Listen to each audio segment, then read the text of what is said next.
నారా లోకేష్ గారిని అద్భుతమైన నాయకుడు, బ్రహ్మాండమైన తెలివైన వ్యక్తి అని ప్రమోట్ చేసే బాధ్యత పూర్తిగా తెలుగుదేశం పార్టీ వాళ్ళ మీడియా, వాళ్ళ సోషల్ మీడియా తీసుకొని ఎక్కడ ఏ చిన్న సందర్భం వచ్చినా కూడా దాన్ని బ్రహ్మాండంగా ప్రమోట్ చేసుకునే ప్రయత్నాలు చేస్తూ ఉన్నారు. తప్పులేదు.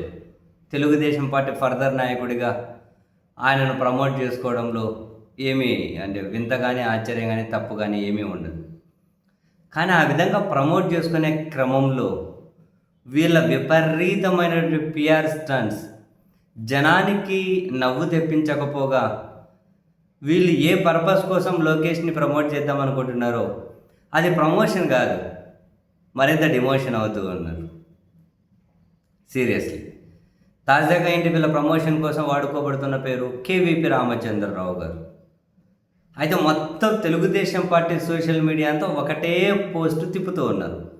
ఆ పోస్ట్ ఏంది? లోకేష్ గురించి కేవీపీ మాటలు అని హెడ్డింగ్ పెట్టి అన్ని తెలుగుదేశం పార్టీ సోషల్ మీడియా అకౌంట్లోనే ఇవే కనిపిస్తున్నాయి. మొన్ననే కేవీపీ రామచంద్రరావు ఏదో ఊరు సమస్య ఉంటే లోకేష్ బాబుకి చెప్పాడట. ఏ ఊరు సమస్య, ఆ ఊరి పేరేంటి, ఆ సమస్య ఏంటి, అవేమీ లేవు. ఏదో ఊర్లో ఏదో సమస్య ఉంటే కేవీపీ గారు లోకేష్ గారికి చెప్పారంట. దాదాపు ఇది 5 సంవత్సరాల సమస్య అట. జగన్ను పలుమార్లు అడిగినా చేయలేదు, నువ్వన్నా చేయండి, మీరన్నా చేయండి అని చెప్పి అడిగారట. అంటే జగన్ కేవీపీ ఫోన్ చేశారా, వాళ్ళ అధికారులకు చేశారా, ఆ ఊరేంది, ఆ సమస్య ఏంది, ఎప్పుడు చేశారు, ఎప్పుడు అడిగారు, ఇవేమీ ఉండవు. వాస్తవానికి లోకేష్ గారు, కేవీపీ గారు మరికొందరు ఏదో ఒక పెళ్లిలోనో ఏదో ఫంక్షన్లోనో ఎదురు పడ్డట్టున్నారు. ఆ ఫోటోలు బయటకు వచ్చాయి.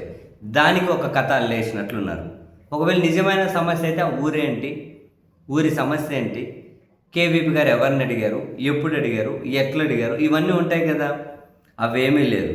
మళ్ళీ జగన్ 5 సంవత్సరాలు అడిగినా కూడా చేయలేదట. ఇది మళ్ళీ అంటే బ్రహ్మాండమైన స్క్రిప్ట్ మసాలా చూడండి. లోకేష్ ఆ సమస్యకు సంబంధించి ఆ శాఖతో మాట్లాడారట. సమస్య ఏంది, శాఖ ఏంది, ఏ శాఖతో. ఆ శాఖ నుండి కేవీపీ గారికి ఫోన్ వచ్చిందంట.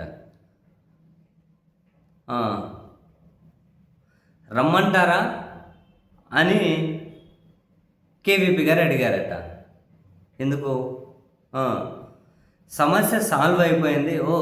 ఓకే, సమస్య సాల్వ్ అయిపోయింది అంటే ఆ సమస్య చెప్పిన కేవీపీకి కూడా తెలియదు ఆ సమస్య సాల్వ్ అయిపోయిందని. ఏమో మనకు తెలియదు.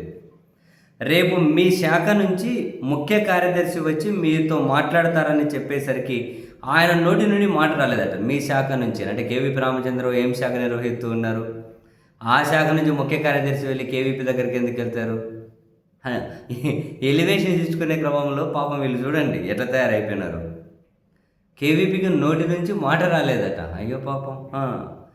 ఎంతోమంది నాయకులను చూసా.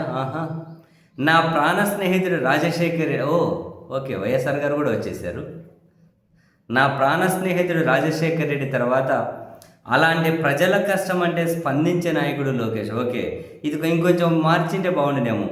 నా ప్రాణ స్నేహితుడు రాజశేఖర్ రెడ్డిని మించి మరీ అనంటే ఇంకా బాగుండేదేమో. అంటే జనాలు మరీ నమ్మరని, ఎక్కువైపోతుందని. ఇప్పటికే ఎక్కువైపోయింది కదా స్వామి ఎలివేషన్, ఇప్పటికే చాలా ఎక్కువ అయిపోలే. చంద్రబాబుకి పార్టీ భవిష్యత్తుకి డోకా లేదు, తెలుగుదేశానికి 40 ఏళ్ళ వరకు తిరుగులేదు అని చెప్పారట. ఓకే, ఇన్ని ఎవరితో చెప్పారు? మామూలుగా ఎవరితో చెప్పారు? ఆ శాఖ ఎవరు ముఖ్య కార్యదర్శి వెళ్ళి కేవీపీని కలిశారా ఏంది? ఎవరితో చెప్పారు? అలాంటి మొనగాడు దొరికాడు అని చెప్పి అన్నాడంట. ఓకే, పక్కనే ఉన్న అందరూ ఎవరు, వాళ్ళందరూ యాడున్నారు, కేవీపీ ఎక్కడన్నాడు ఈ మాట అంటే అందరూ అన్నారు కదా. అంటే పబ్లిక్గా అన్నాడా, లోపల అన్నాడా, లోపల అందరూ ఏం చేస్తున్నారు? కేవీపీ నోట్లో నుండి ఈ మాట కేవీపీ నోట్లో నుంచి వచ్చిందా అని అవాక్కాయ చూశారంట. అరే, అందరూ ఇదే చెప్తూ ఉన్నారు. అంటే ఈ లోకేష్కి ఎలివేషన్ ఇచ్చుకోవాలని చెప్పి వాళ్ళు ఆలోచించడంలో తప్పు లేదు, కానీ మరి ఆయన్ని ఎలివేషన్ ఇచ్చే క్రమంలో నవ్వుల పాలు చేయడం ఏదైతే ఉందో, దానికోసం మరి పక్కన వాళ్ళను కూడా వాడుకోవడం ఏదైతే ఉందో, ఇది నా భూతో నా భవిష్యత్తు మాస్టారు.